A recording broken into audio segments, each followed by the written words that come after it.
जनगणना को लेकर हो रहा इंतजार आखिरकार खत्म हो गया है। गृह मंत्रालय ने जनगणना से संबंधित आधिकारिक अधिसूचना जारी कर दी है, जिसके मुताबिक इस बार जनगणना की प्रक्रिया 2 फेज में पूरी होगी। पहला चरण 1 अक्टूबर 2026 तक पूरा कर लिया जाएगा, जबकि दूसरा और अंतिम चरण 1 मार्च 2027 तक पूरा हो जाएगा। 1 मार्च 2027 की मिडनाइट रेफरेंस डेट माना जाएगा। जनगणना की पूरी प्रक्रिया 1 मार्च 2027 तक खत्म हो जाएगी। पूरी जनगणना 21 महीनों में पूरी होगी।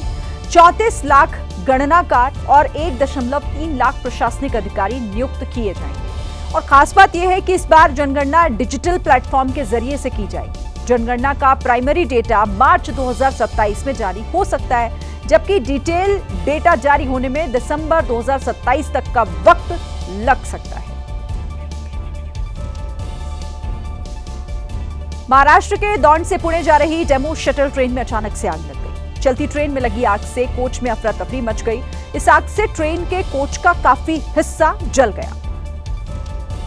घड़ी पर सुबह के 7 बज रहे थे, तभी कोच के टॉयलेट में आग लग गई। टॉयलेट के अंदर एक शख्स मौजूद था।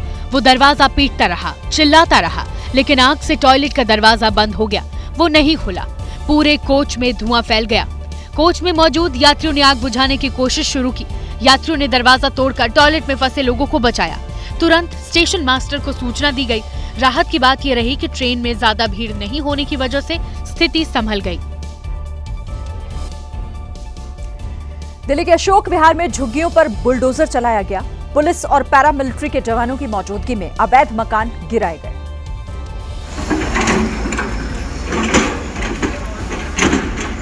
प्रशासन ने पहले ही नोटिस देकर घर खाली कराए। इसके बाद बुलडोजर से सैकड़ों लोगों के आशियाने को तबाह कर दिया।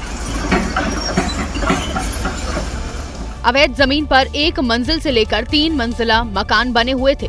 सबको धीरे धीरे जमींदोज किया गया। भारी पुलिस सुरक्षा के बीच हुई इस बुलडोजर कार्रवाई में 200 से ज्यादा झुग्गियों को गिराया गया है। यहाँ पहले 2100 के करीब झुग्गियां थी। इनमें से 1600 के करीब लोगों को पक्के मकान मिले।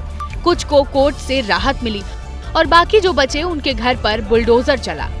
हाँ, कुछ नहीं हो रहा, फिर भी नोटिस लगा के गए हैं तोड़ने के लिए। तो आप लोगों को क्या मकान मिला है? नहीं मिला है, किसी को नहीं। आधा टूट गया, आधा बाकी है, किसी को नहीं मिल रहा है और सबको यही दिखा रहे हैं कि दे दिए हैं। करीब 45 साल से इलाके में रहने वाले अब कई लोग बेघर हैं। यूपी के फिरोजाबाद में एक युवक रिश्तेदार से नाराज होकर अचानक बिजली के तारों पर लटक गया, जिसके बाद पुलिस को सूचना दी गई। पुलिस और स्थानीय लोगों की सूझबूझ से युवक की जान बच पाई। युवक पहले छत पर चढ़ा और फिर खंबे को पकड़कर बिजली के तारों से लटक गया। वो तो किस्मत अच्छी रही कि लाइट नहीं थी, लिहाजा जान जाते जाते बची। देखते ही देखते नीचे लोगों की भारी भीड़ जमा हो गई। अफरा तफरी मची रही। किसी ने पुलिस को सूचना दी। पुलिस ने बिजली विभाग से संपर्क कर इलाके की लाइट कटवाई। इस दौरान स्थानीय लोगों ने सड़क पर त्रिपाल बिछा दिया। पुलिस ने करीब 1 घंटे की कड़ी मशक्कत के बाद साबिर नाम के शख्स को नीचे उतार लिया। मामला रामगढ़ के कश्मीरी गेट के पास का है।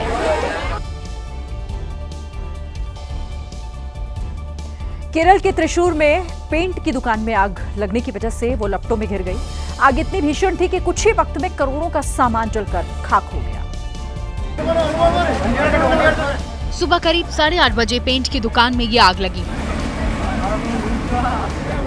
और देखते ही देखते पूरी दुकान आग की लपटों में घिर गई। दुकान में पेंट और थिनर जैसे ज्वलनशील पदार्थ थे, जिसके चलते आग ने कुछ ही मिनट में विकराल रूप ले लिया। आग बुझाने के लिए अलग अलग फायर स्टेशन की दमकल की गाड़ियां पहुंची।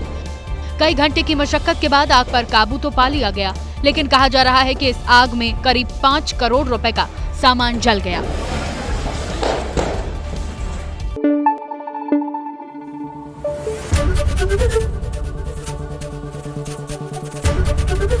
एबीपी न्यूज आपको रखे आगे।